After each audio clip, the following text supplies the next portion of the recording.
Welcome back to Man vs. Meeple, the show where we talk about everything board game related. We are at the tail end of the holiday, and we are going to bring you 3 games by Quined Games. The first one up is Vanuatu. And this is actually the second edition. It was released at Essen this year. It actually came out in 2010. Yeah. But I did not play it back then. This is the first time I've had a chance to play it. And it's really cool because it's got a really unique kind of action selection system in this where simple majority will get you the action, and then there's some really cool blocking in this game. Yeah, and it starts off, too, with a lot of really good components. Like you said, I've never seen the original game either. You have to go look at the original, because this is night and day comparison between the two. I mean, this looks really good. All the cardboard's really thick cardboard. It's the super thick cardboard. Beautiful art, too. I mean, it's very indicative of a tropical Caribbean. Yeah, it's a very pretty on the table. It evokes a lot of memories of Bora Bora, in fact, with all these colors and the beach and everything. A little bit. So there's not a lot going on in the game, so I'll walk you guys through the components first, and then we'll talk about how the game plays out. Each of the players is going to have 5 of these round circles. These are the actions that you're going to be using on your turn. You'll be selecting actions on the board on the top here, and there's several different actions that you can take. So on a player's turn, they're basically going to take 2 of these and place them somewhere on the board. Each player is also going to start with some tokens on the board. The score marker, which goes around kind of the ocean area, and you have a bank in the upper left-hand corner. Yeah, it's nice. The bank is one location, and everyone tracks their money on the bank, so it's just going to scale, go up and down depending on when you spend or gain money. You have a fish market, and every time fish is sold to the market, this will go down. The values go down, but at the beginning of each round, it goes back up to 3, so you have a 3, 2, and a 1. So anytime you sell, that goes down 1, so fish becomes less valuable as it's sold. You have some fishing boats out on the left-hand side. These will hold goods. When they're filled up, they'll go away, and new goods will get refilled. You have tiles. There's 3 different kinds of tiles, basically. You have tiles that hold fish. You have tiles that hold treasure. And then you have island tiles. There's a pre-printed island tile on the board. And on the island, you have places for sand drawings. You have places for people's huts to go. You have goods that the islands produce. And then the tourists can ultimately go to the islands. Yeah, each island has a specific number of maximum tourists that it can hold. Either 3 to 5, I believe, is how many it can hold. And then you have the most important thing are the characters, right? Right. There are 11 different characters in the game, and each of these characters will be acquired at the very beginning in turn order, and they allow you to do specific actions or to break the rules, so to speak. Yeah, or to make more of the actions you're going to choose. They're kind of cool because it gives a lot of flavor to the game depending on what character you pick each round. Mm-hmm. And it also gives a little information, too, because if I pick this character that does this, then my opponents might know, so he's going to be trying to do this round. Right. And that's when we can get back to this action selection here, because this is a really interesting mechanic that I don't think I've ever seen for sure. Yeah, so the game is played out over 8 rounds, and at the start of the round, what's going to happen is, in turn order, a player is going to take 2 of their 5 pawns, and they're going to place these anywhere that they so wish on the action selection. They Even can put the them same together. Spot, right? Yeah, they can put them together, they can split them up, however they wish to put them down. And in turn order, everyone's going to place 2. The second round of that, everyone's going to place 2 more. And then the final round, each player is going to place their last one, their fifth icon. Now, this is the cool portion of the game. Starting with the start player, once all those tokens have been placed on the board, in turn order, that player has to take 1 action with all the tokens they have on one of those spots if they have simple majority. Now, simple majority in this game is having more of your pawns in that location than any other player, or if you are tied with someone, you have to be ahead of them in turn order. Right. If you're incapable of having a simple majority somewhere, you have to physically take your pawns off the board and not take the action there. Right, so you can be locked out depending on where you place your people. Now, there's a lot of spaces up here, so oftentimes you can spread things out, and there's also some characters that allow you to break some of those rules, even if you don't have a simple majority. For instance, there's a character that allows you to go ahead and take the action anyway. Right.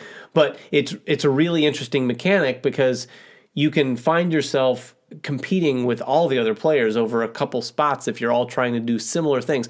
Even if they're similar things in different spaces on the board. Yeah. I could be fishing way over here and you could be fishing way over there, but we're both fishing. Yeah. And if we both go to that spot, only one person's going to be able to do it first, whoever has the simple majority. Right. And the cool aspect is, if I have the simple majority and I don't take those off, eventually it goes around and around the table, and I might force the other guy to have to take his off without taking his action there. Right. And it's really, really cool. It can be a little nasty because you can really, really screw over your opponents in this game. There is a large amount of player interaction in this game, from the simple idea that blocking is the player action in the game. Yeah.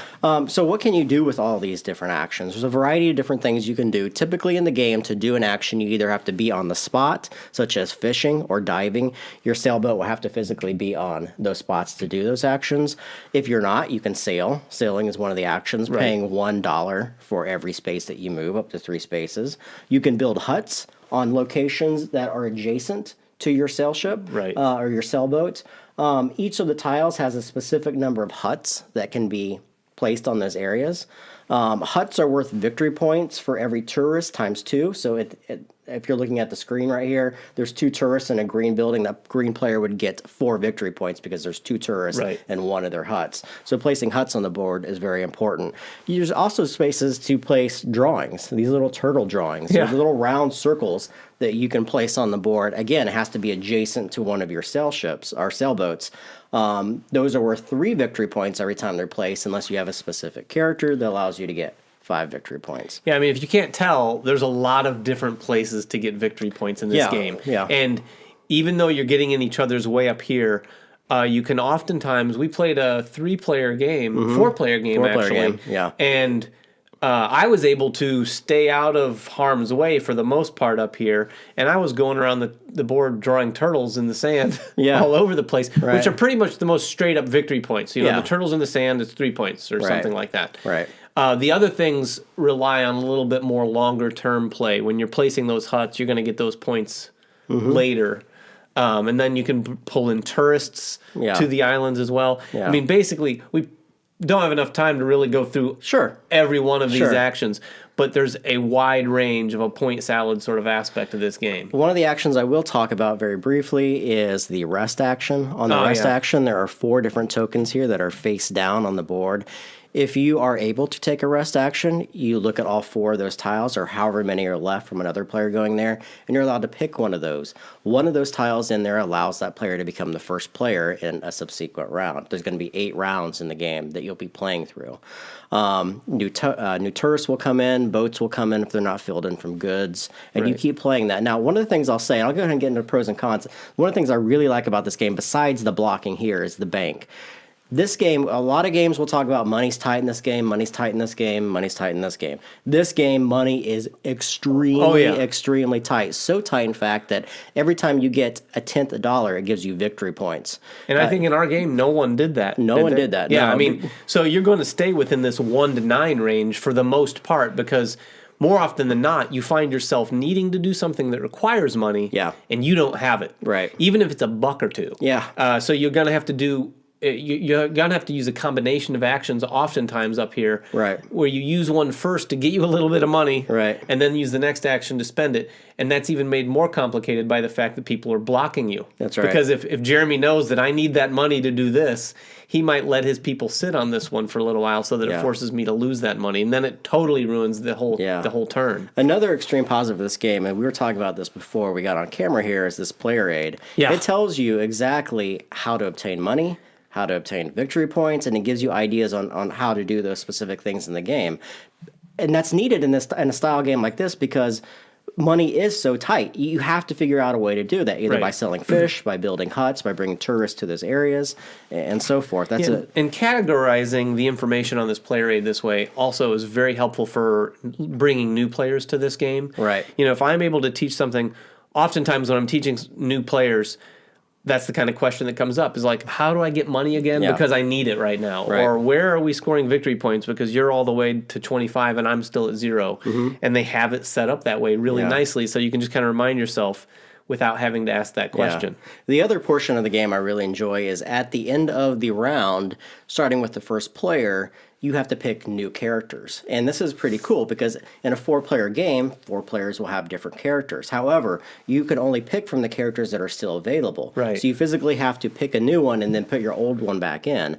We just played a game called Iberian Rails, which we did a preview for, that has a very similar action or character selection system. Yeah, it makes it interesting because you can see a character that one of your opponent uses the last round. Yeah. You may not be able to use it. If you're the first person to pick your character, you're not going to get any of those other characters because they won't come back into the selection until after you've picked. So what's your take on this? I know you don't like player interaction. A lot of player interaction. I don't generally like play interaction. The first experience we had with this with 4 players, like I said, I was able to stay away from things for the most part. You know, and I think part of that was too because we were all just learning the game and we weren't sure what did what and where you scored your points. Mm-hmm. So I was drawing turtles and delivering goods, which seems like it's a pretty significant part of the game. Yeah. I would say after our first game, more people would be looking at the good delivery. Because of the substantial amount of points there's a substantial amount of points you can get from that. Yeah, but only really if you're taking the builder. Because the builder allows you to buy an extra cube when you do that. Right.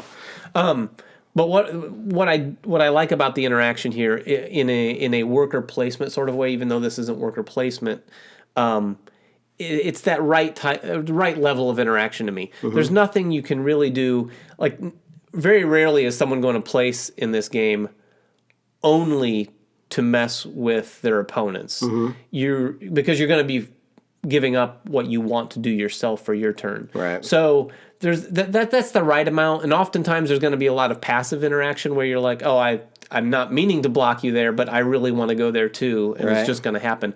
What's cool though is when it goes around the table once and there's people there and then there's another person there, then it becomes a battleground for the rest of that round because people are like, okay, I'm going to put another 2 on there, but he's got 3 guys left, so he could ultimately get it. Yeah. And you've got to be very careful because if you stack up really heavy on one and then end up not getting majority, you could be out of luck because if it goes around the table once and you have to take those guys off without having majority, your entire turn is done. Yeah. I mean, deciding where to place and how many people to place there is integral to this game because you could literally have a whole round where you do nothing in the game. You physically have no turns because you don't have majority and you're pulling your people Now, we off. Didn't see that too much. Oh, we saw it with Gary that one round. Times, he had one action that entire round. So, I mean, it definitely happens. This also comes with an expansion, which we haven't played yet. It's called Rising Waters. Yeah, it sounds pretty cool. Yeah, so it changes the gameplay a little bit. I like the game. I like the bank system. I like that money is extremely tight. I like that the player interaction is... to me, it's mean. This is a very aggressive game because you can definitely use your pawns to block people out of actions. And then when you're in a situation where you see that you have majority here and a place where someone else does, you're always going to pull them on off there, so they have to forego not taking their action. Oh, that's definitely going to play into how the order with which you pull your guys off for sure. That's where the real interaction comes into play. Yeah. Because I might have a few options of where I could go, but I'm definitely going to choose the one that prolongs the agony for someone else. Yeah. So, guys, that is Vanuatu 2nd Edition, which just came out at Essen. I like the game. Yeah, I do too. I really like it. Cool. So, check it out, guys. We also have 2 more Quined games coming up. Papa Pualo, a pizza game, and then Key to London, which I don't think you've played yet. I haven't played that one yet. Get that one played for you guys as well. And thanks for watching, guys. Take care. Bye-bye. Season 1 of Man vs. Meeple is sponsored by TMG Games, publisher of great games like Yokohama, Guilds of London, and the soon-to-be-released Colosseum.